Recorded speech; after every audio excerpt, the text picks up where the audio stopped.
Appeal इस वक्त हो गई है। सीज फायर की डेडलाइन बढ़ाने की अपील पाकिस्तान ने कर दी है।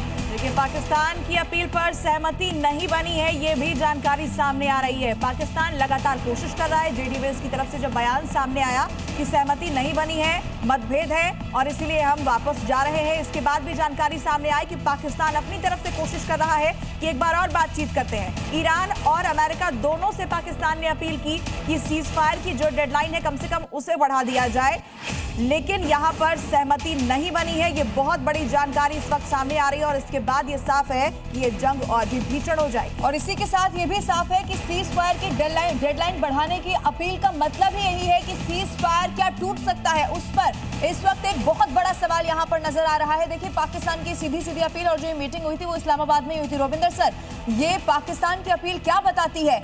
अब जो सीज फायर है, जिस पर पहले ही संकट था, खतरा था, और ज्यादा कमजोर हो गया है क्या सीज फायर? या कमजोर हो गया। पाकिस्तान ठीक है, अपने हिसाब से कोशिश कर रहा है। वो कह रहा है कि सीज फायर एक्सटेंड करो। सभी दुनिया के सभी लोग शायद सोचेंगे, होप करेंगे, बट तो we don't know how Trump takes it. Basically depend करता है प्रेसिडेंट ट्रम्प उनका वो इस पूरे सिचुएशन कैसे देखते हैं। बाय द वे, इस हॉर्मुज का मैं एक छोटा एग्जांपल देना चाहता हूं। तो ये एक नया सुपर वेपन पैदा हो गया है। इट्स समथिंग लाइक जैसे हमारा ब्रह्मोस है। ओके, हमारे पास ब्रह्मोस था, ब्रह्मोस है, बहुत पावरफुल चीज है, बट जब हमने यूज करा सिंदूर में, वो बैटल टेस्टेड हो गया। अब दुनिया में उसकी धाक जम गई, हाँ भाई ब्रह्मोस, और उसकी मार्केट हमारी बढ़ गई है, right. Similarly straight of Hormuz था, पहले भी लोगों को पता था कि ईरान इसे शायद ब्लॉक कर सकता है, पर उसकी बैटल टेस्टिंग नहीं हुई थी। अब हॉर्मुज की बैटल टेस्टिंग हो गई। अब दुनिया को क्लियर कट पता चल गया कि ये फ्यूचर के लिए कभी भी यूज हो सकता है। इतना उसमें बॉम्बिंग करी है ईरान पे, इतना सारा कुछ दम लगा लिया है, वॉरशिप्स ले आए, यूएस अपने एयरक्राफ्ट कैरियर खड़े कर दिए दो, पर हॉर्मुज खुल नहीं पाया।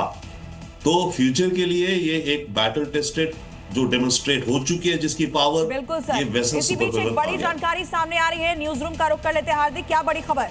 पूजा, इस वक्त एक बड़ी खबर सामने आ रही है। अमेरिकी राष्ट्रपति डोनाल्ड ट्रंप के हवाले से यह बयान दिया गया है। डोनाल्ड ट्रंप कह रहे हैं कि अगर इस युद्ध में चीन अगर ईरान को हथियार देने की कोशिश करता है, चीन अगर ईरान की और ज्यादा मदद करने की कोशिश करता है, तो चीन को गंभीर परिणाम भुगतने पड़ेंगे। यानी एक तरफ तो पाकिस्तान जो है वो यहां पर कोशिश कर रहा है कि अमेरिका को और ईरान को एक मेज पर बैठा सके, बातचीत करवा सके, इस सीज फायर की डेडलाइन को थोड़ा आगे बढ़ा सके। तो एक तरफ पाकिस्तान की भत पिटनी तो तय है, क्योंकि अगर अमेरिका की ओर से एक भी अटैक हुआ तो इसका मतलब यह कि इस्लामाबाद में जितनी बातचीत हुई, आसिम मुनीर, शहबाज शरीफ ने जितनी भी बातें की, वो सारी बातें एक तरफ, अमेरिका पाकिस्तान की एक भी जो मांग है उसको मानने को तैयार नहीं है। पाकिस्तान कह रहा है कि आप सीज फायर की डेडलाइन आगे बढ़ाइए, लेकिन अगर अटैक हुआ तो मानकर चलिए कि पाकिस्तान की कोई इज्जत अमेरिका नहीं करता। और दूसरी तरफ चीन को सीधी सीधी धमकी दे रहे हैं डोनाल्ड ट्रंप कि आपको गंभीर परिणाम भुगतने पड़ सकते हैं अगर आपने ईरान की हथियारों के दम पर मदद की तो।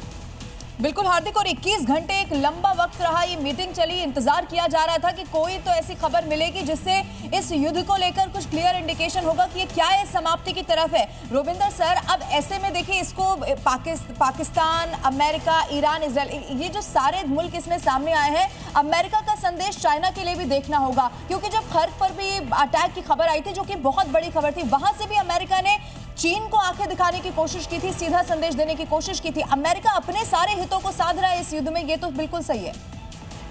Thank you Raveena ji, definitely yes. देखिए, पाकिस्तान जो भी कहता है, पाकिस्तान के शब्दों का वजन नहीं है on the one hand, right. ठीक है, उसने रोल प्ले करा, जब तक अमेरिका ने उसे रोल प्ले करने को दिया, उसने रोल प्ले करा, अच्छा प्ले करा, what ever, let it be.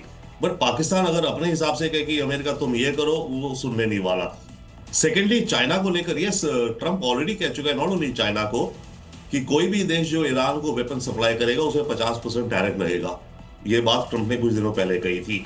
But ये थोड़ी इंटरेस्टिंग चीज है। आप यहाँ कहते हो ईरान को कि भाई इसको कोई वेपन सप्लाई ना करे, वहां इजराइल को क्या अमेरिका वेपन सप्लाई नहीं कर रहा है क्या? तो बात यह कि जिसकी लाठी उसकी भैंस। जब नेशन एक जंग में है, अगर उसके सप्लायर्स हैं तो उनसे वेपन अगर वो लेना चाहता है ले सकता है, ले, जो उसे देना चाहते हैं दे। अब अगर हमारी वॉर होती है मानो पाकिस्तान के साथ या किसी थर्ड के साथ, तो हमारे पास रफेल है। अब रफेल के हमें जो मिसाइल चाहिए, हमें फ्रांस से तो लेने पड़ेंगे, फ्रांस देगा हमें ना, देने चाहिए। अब अमेरिका बोले फ्रांस को नहीं जी, आप तो इसके मिसाइल भारत को नहीं दोगे।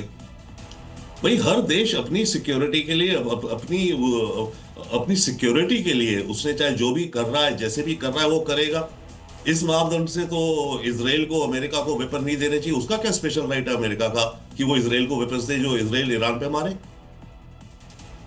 बिल्कुल सर, देखिए इस बीच जो दर्शक हमारे साथ अभी जुड़े हैं उन्हें बड़ी खबर हम बता देते हैं। ईरान और अमेरिका के बीच जो बातचीत चल रही थी इस्लामाबाद में, वो फेल साबित हुई है। इस्लामाबाद में बैठक हुई जो बेनतीजा रही, और ये बहुत बड़ी खबर है। 21 घंटे एक लंबा वक्त रहा, ये बैठक हुई लेकिन कोई नतीजा नहीं निकला, यानी कि ये बैठक पूरी तरह से फेल साबित हुई। इस्लामाबाद से अब ये जो यूएस प्रतिनिधिमंडल पहुंचा था वो वापस लौट रहा है, ये बड़ी खबर है। और सिर्फ वापस नहीं लौट रहा, जेडी वेंस की अगर आप बॉडी लैंग्वेज देखें और जब उन्होंने इसकी इंफॉर्मेशन ऑफिशियल दी तो भी थोड़ी सी तलखी यहां पर नाराजगी जरूर नजर आई है, और उसको भी डिकोड कर यह जरूर समझा जा सकता है कि ये युद्ध को लेकर बिल्कुल अच्छे संकेत नहीं है। हार्दिक, अगर आप जेडी वेंस की जो बॉडी लैंग्वेज देखेंगी, सबसे पहले वो हाथ हिलाते हुए जाते हैं जो कि डिप्लोमेसी का साइन है। उसके बाद वो एक मुट्ठी बनाते हैं जो कि शक्ति प्रदर्शन का साइन है। ये संकेत दिखाता है कि अब अमेरिका और ज्यादा आक्रामक होगा, अब अमेरिका और ज्यादा एग्रेसिव होगा। और इसके बाद जो उनकी बॉडी लैंग्वेज का, उनके जेस्चर का जो थर्ड पार्ट है,